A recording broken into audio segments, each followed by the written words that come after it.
दोस्तों, सल्तनत उस्मानिया दुनिया के इतिहास की सबसे बड़ी और सबसे लंबे समय तक चलने वाली सल्तनत थी, जिसने 600 सालों तक राज किया था। दोस्तों, उस्मानिया सल्तनत में एक से बढ़कर एक बहादुर और ताकतवर सुल्तान आए थे, जिन्होंने ऑटोमन एम्पायर को एक मजबूत और पावरफुल एम्पायर बनाया था। लेकिन दोस्तों, ऑटोमन एम्पायर के इतिहास में ऐसे भी सुल्तान आए थे जिन्होंने अपनी बुज़दिली और अय्याशियों की वजह से सल्तनत उस्मानिया को लगभग बर्बाद ही कर दिया था।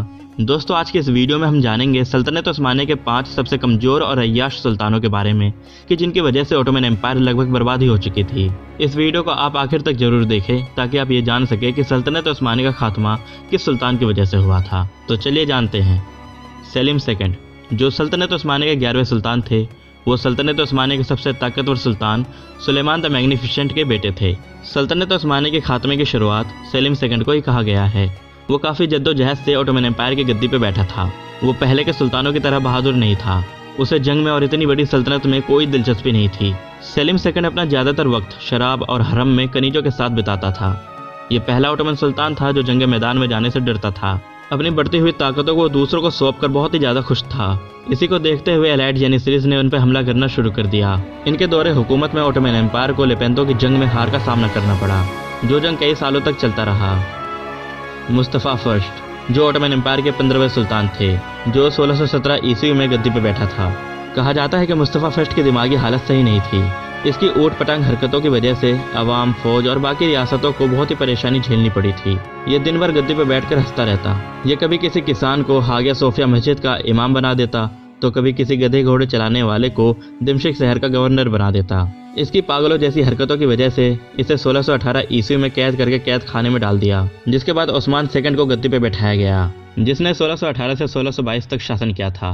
लेकिन जल्द ही उस्मान सेकंड का कत्ल करवा दिया गया, जिसके बाद 1622 ईस्वी में मुस्तफ़ा फर्स्ट को गद्दी पे वापस बिठा दिया गया। लेकिन फिर से इसकी वही ऊट पटांग हरकतें शुरू हो गई और अवाम फौज ने फिर से परेशानी का सामना किया, जिसके बाद मुस्तफ़ा फर्स्ट को फिर से कैद करके पिंजरे में डाल दिया। वो अपनी मौत तक उसी पिंजरे में कैद रहा। सुल्तान इब्राहिम फर्स्ट, जो ऑटोमन एम्पायर के 18वें सुल्तान थे। बरसों से पिंजरे में कैद इब्राहिम मुराद फोर्थ की मौत के बाद गद्दी पे बैठा था। वो एक अय्याश और नाकाबिल किस्म का सुल्तान था। वो जब सुल्तान बना तो अपनी 28 साल की हवस को उसने पूरा किया। वो कनीजों के साथ हमबिस्तरी करने में दिन भर बिजी रहता। वो मोटी कनीजों को ज़्यादा पसंद करता था। उसे जंग और सल्तनत में कोई दिलचस्पी नहीं थी। कहा जाता है कि इसने एक बार 280 कनीजों को समुद्र में डुबोकर मरवा दिया था। इसके दौरे हुकूमत में बाहरी लोग उस्मानिया सल्तनत के इलाकों के गवर्नर बन बैठे थे। जेनिसरीज की मनमानियाँ ज़्यादा बढ़ चुकी थी। सुल्तान इब्राहिम एक गैर जिम्मेदार सुल्तान था, जिसे बाद में पिंजरे में डाल दिया गया और पिंजरे में ही सुल्तान इब्राहिम को कत्ल कर दिया गया। सुल्तान महमद फोर्थ, जो इस सल्तनत का 19वां सुल्तान था। ये महज 6 साल की उम्र में सल्तनत उस्मानिया की गद्दी पे बैठा था। सुल्तान महमद को भी सल्तनत और उसके बागडोर में कुछ खास दिलचस्पी नहीं थी।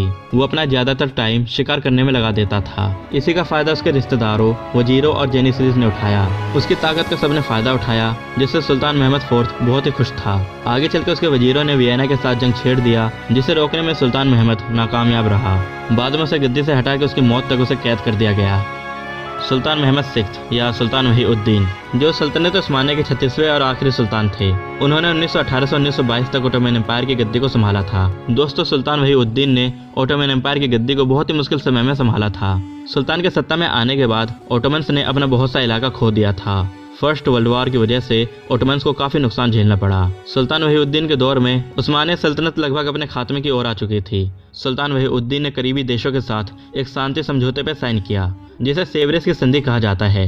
इस संधि के बाद उस्मानिया सल्तनत के जितने भी इलाके थे उन पर बाहरी लोगों ने कंट्रोल कर लिया और 1922 में सल्तनत उस्मानिया पर प्रतिबंध लगा दिया गया। तुर्की की जनता ने सुल्तान वहीउद्दीन को गद्दार समझा और सुल्तान वहीउद्दीन को देश छोड़कर भागने पर मजबूर कर दिया। दोस्तों, यही वो सुल्तान था जिसकी वजह से सल्तनत उस्मानिया का खात्मा हुआ। अगर आपको यह जानकारी अच्छी लगी हो तो इस वीडियो को लाइक करें और ऐसे इन्फॉर्मेटिव वीडियोस को देखने के लिए मेरे चैनल को सब्सक्राइब जरूर करें।